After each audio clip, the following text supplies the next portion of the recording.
of those 10 things you've mentioned, could you now tell us which is considered to be the most serious and sinful act which invalidates the fast?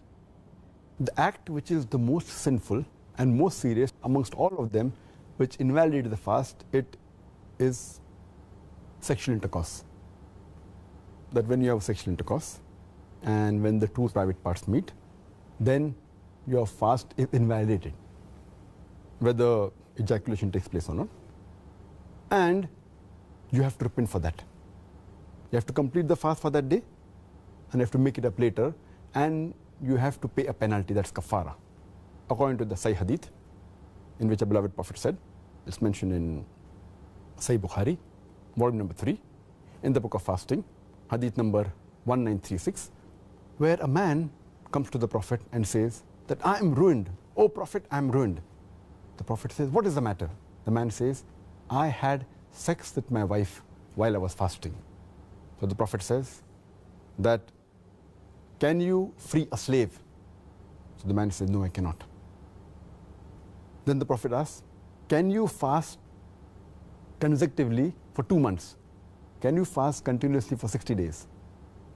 The man says, no, I cannot. Then the Prophet says that, can you feed 60 poor people?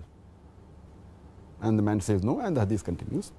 In short, we come to know from this hadith that if any person does a sexual intercourse, it is one of the major sins. It is the most serious and sinful amongst all the things that break the fast. The person who does this sin, he should immediately repent to Allah subhanahu wa ta'ala and ask for forgiveness.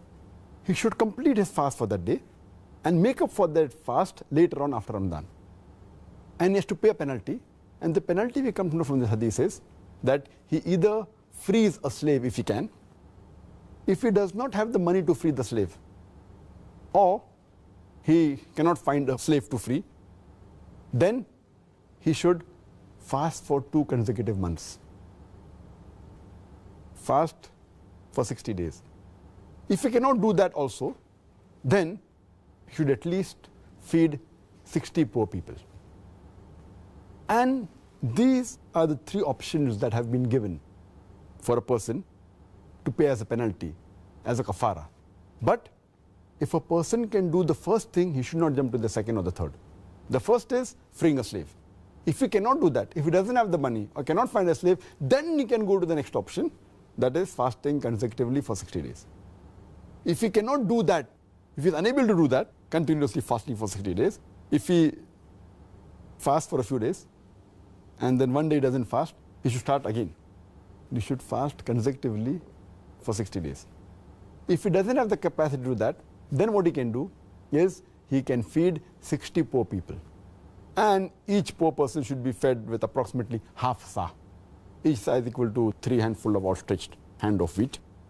So half sa per person, or the food that is there of the land. So 60 poor people you should feed. This is the kafara, the penalty for a person who breaks a fast by having a sexual intercourse. The amount of food, just to clarify that, for my own benefit, if you like, do you think that that's equivalent to about a day's food, approximately? Yes, in short, it should be a day's food that's normal in that land. It may change in America, it may change in UK, it may change in India.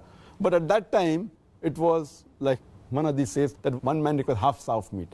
And each sa of meat is outstretched, 2 hands is outstretched. And the amount of wheat that comes in, that's equal to sa. So half of 3.